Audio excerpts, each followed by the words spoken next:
What's up, comic book fans? This is TB Comics coming at you again, and this time it is the month of May, and I have a very thick stack of comics to show you. So I hope everyone is doing well, and you're collecting some lovely comics, and you're giving them a good read, but make sure that you take care of them, because comic books are for life, and not just for Christmas. Anyway, let's get stuck into some lovely front covers, shall we? First up, we'll head over to the Independents, and we're on Mad Cave Studios. I'm just going to bring the camera in a little bit so you can get the full benefit of the lovely artwork. This is Red Impulse, issue number 1, spinning off from the Tales of Gatchaman. This is coming from Steve Orlando. Writing is so small, sorry.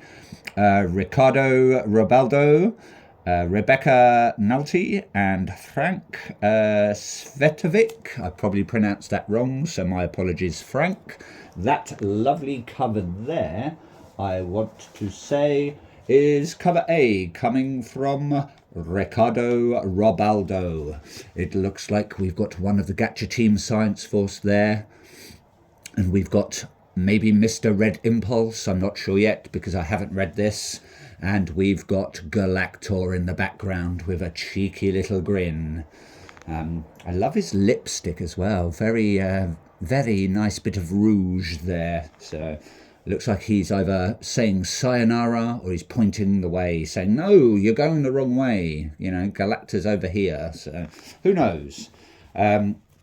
I haven't read any of the Gatchaman tales yet, so I'm going to wait until it's all finished and then get stuck into that, because I've been plodding through Thundercats and Thundercats Lost. And I must admit, I was quite disappointed with the main Thundercats run, especially when they kept on chopping and changing all the artists. And I preferred the artwork and the writing for Thundercats Lost. Just a preference, but yeah, it's not bad. It's worth a read. So anyway, back to this. Yeah, Red Impulse. Fingers crossed it's going to be a good read. Just picking it up because it's it just reminds me of my childhood, a bit like Thundercats. Moving on, we have from IDW Dark, sounds mysterious. Coming from Hannah Rose May and Kelsey Ramsey, we have issue 2 of The Exorcism at Buckingham Palace. This is spinning off from The Exorcist at The Exorcism at 1600 pen, which was a nice short little 4-part read. So I'm going to assume this is also going to be a 4-parter. It's probably going to be the same premise. You know, someone gets cursed or possessed in the royal family, and they're going to perhaps stop it, or who knows. So that cover there, I'm going to guess and say it's from Damien Worm, but I'm going to check my notes just to make sure. Yes, it is. It's cover B, coming from Damien Worm. Looks like we've got the king's throne under the water and a skull adorning it with a nice little crown, and the fishes are saying, what the hell is this doing at the bottom of our lake? Who knows what's going to happen. Moving on, you won't be able to see what's inside because I haven't opened this. It's a poly black bag variant of Hello Body Horror, a one-shot from Boom Studios. But I believe it is the Jonathan Weishak cover, and I did have a sneak peek preview online. Wouldn't say it's over the top gory or anything like that, but Weishak's artwork is phenomenal. I do like it, and I'm so tempted to open this. I might do a nice, I've got quite a few blind bags, like all my Exquisite Corpses and a couple of Batmans and stuff like that, so I might just do a big blind bag opening video at some point. Don't think it actually says anything else about it, really. No, it just says cover C black bag variant, but it is Jonathan Weishak anyway. I believe it's sort of pencils, you know, sort of black and white. So, yeah, fingers crossed it's going to be a good read anyway. I like Hello Darkness and all the little spin-offs, Hello Halloween and all that lot. So yeah, well worth a read. Short stories, same as always. So yeah, fingers crossed, and thanks Boom Studios. Moving on, we now have the last issue of Skinbreaker, issue number 8. This is coming from Robert Kirkman and David Finch with Leone and Wooton. Fingers crossed, this is going to be a really good read. I am looking forward to getting stuck into this as soon as I finished what I am reading. That cover there, I want to say, is cover F, coming from David Finch and E.M. Geist. I think it's the same as either cover A or B, just with the sword not being pink. So I don't know if that's just like a little bit of lazy artwork, or it was intentional. Well, obviously it's intentional, but yeah, I don't think there's much difference anyway. Looks like we've got one of our main characters there slaying some sort of weird creature from the deep, maybe. Kind of gives me sort of alien vibes with that tail, and the teeth and stuff like that. So, but yeah, the cover art is phenomenal. Had a sneak peek of the artwork, of the interior artwork, and yeah, it is just, yes, it's smashing it. So yeah, can't wait to read that. Moving on, we have Feral, issue number 22, I believe. Yeah, 22. This is the I Hate Fairyland sort of team up cover, because they've been doing there was Youngblood team up covers, there was Invincible team up covers, and now they're on I Hate Fairyland team up covers. That's got a bit of a naughty word on there, so don't let your kiddies read that. It looks like our character for I Hate Fairyland is getting a bit too much attention from one of the dogs from I don't know if the dogs are actually in Feral, because I know it's about cats, but obviously maybe it's one of the dogs from Stray Dogs. I don't know, because I never read Stray Dogs. That cover there is coming from cover E, coming from Tony Fleeks. So thank you very much, Tony Fleeks, and thank you very much, Image Comics and the Feral team. In the same vein as I Hate Fairyland, we have got The Masked Vigilante, a one-shot that is spinning off from the Final Boss series, or I believe it's a one-shot anyway, I don't know, they might continue it on. Again, it doesn't actually have Masked Vigilante on the front cover, apart from just up here. So, and there was a gorgeous, like I think it was like a 1 in 250 variant that I was so tempted to get, but it was quite pricey. But yeah, we've got, I think it's called Johnny Brazen on the front cover, pulling a cheeky little face, and then our character from, I Hate Fairyland there. I don't know what her name is anyway. Green-haired girl. That cover there is coming from, cover H, coming from Tyler Kirkham. So thank you very much, Tyler Kirkham. Always do love your artwork. Smashing it as always. Moving on, still with Image Comics, we have Exquisite Corpses. We're nearly reaching the final issue. Who knows what's going to happen? I don't, because I haven't read any of these yet, and I'm going to wait until it's finished. That cover there is coming from, it's cover C, coming from Michael Walsh. It is not the polybagged variant. I do have the polybag variant, but the creative team is Tynion, Walsh, Belair and Carey as always, and there is the nice polybag variant as well. I think it's just a different colour contrast from the main cover. I stopped buying all the sort of the rare ratios and all the special covers. I mean, there are some tempting ones, but some of them are going for silly prices. Like I said earlier, I wouldn't mind doing a sort of polybag unopening video at some point to see all these trading cards, so stay tuned for that at some point. Moving on, we have issue 1 of Corpse Night. This is coming from Michael Chavez, or Chavs, I'm going to say Chavez, Matthew Roberts and Rico Renzi. That cover there is definitely a Jai Lee cover, and I can tell you that is, where's my notes?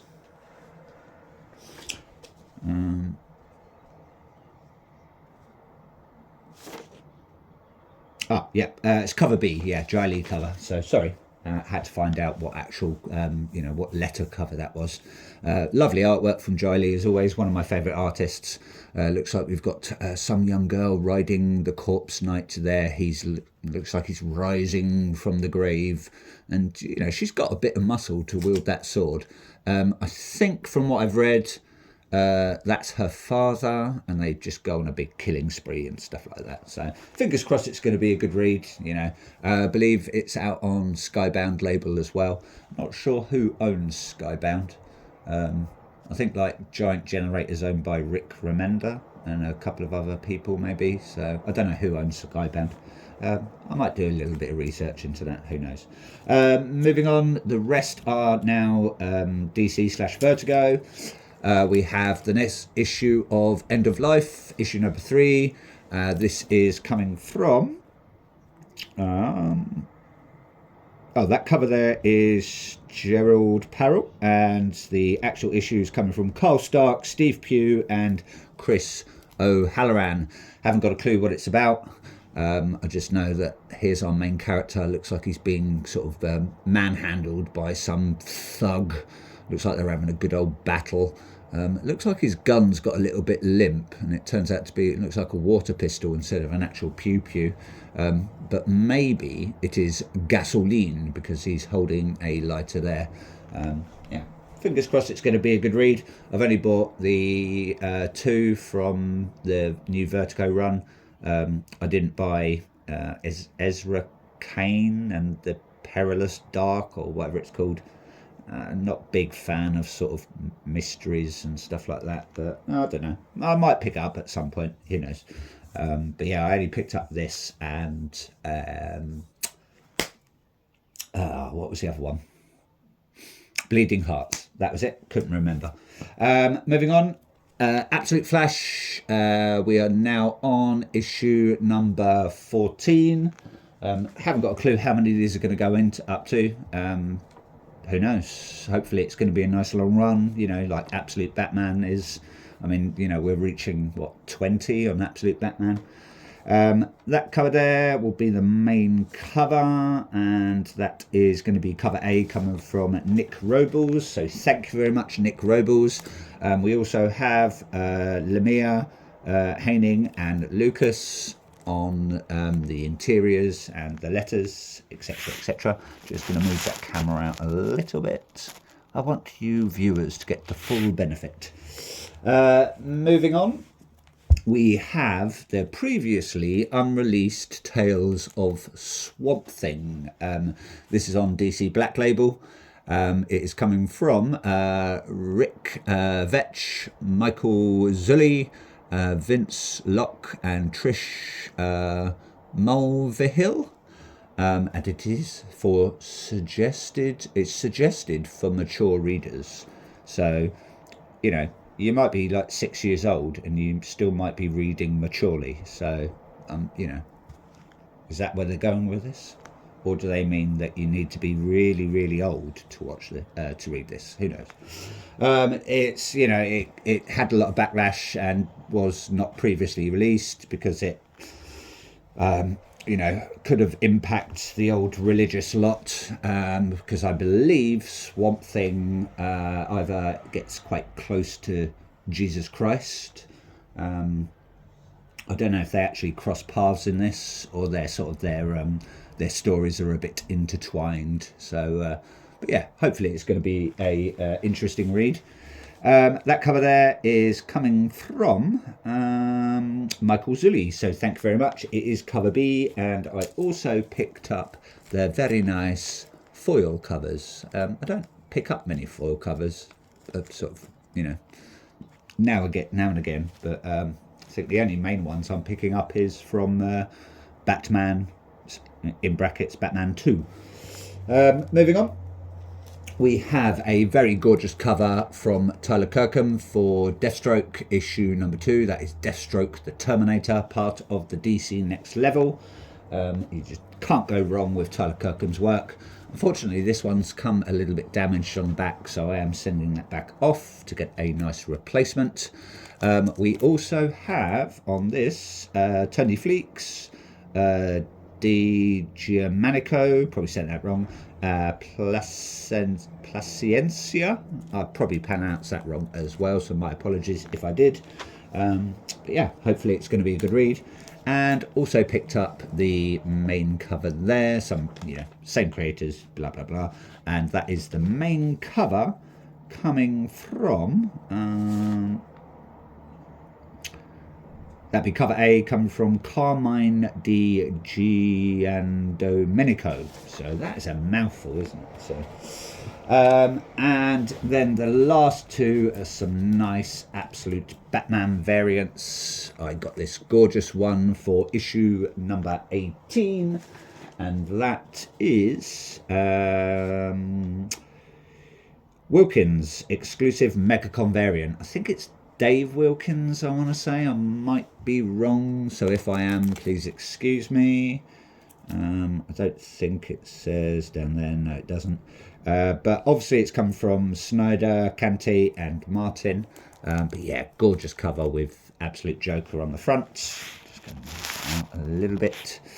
Yeah, I do like the black, whites and greys, along with a tiny splash of red for his slithering little tongue and his evil eyes.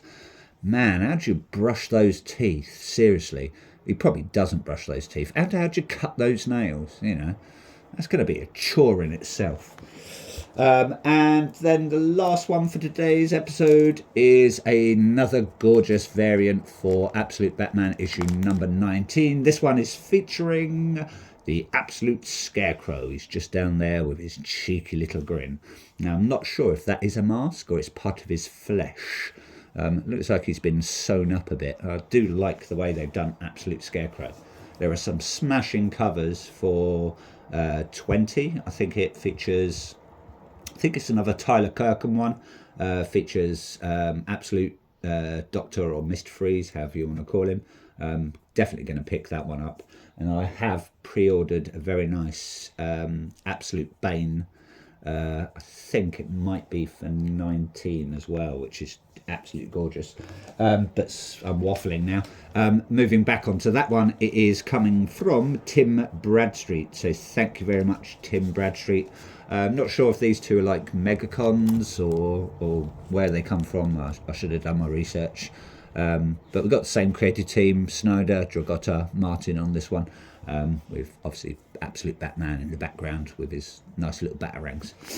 So anyway, that's it from me. Hope you like those covers. Please like, please subscribe, do all that stuff that everyone does on YouTube, and have a glorious weekend, comic book collectors. Keep reading. Ta-ta for now.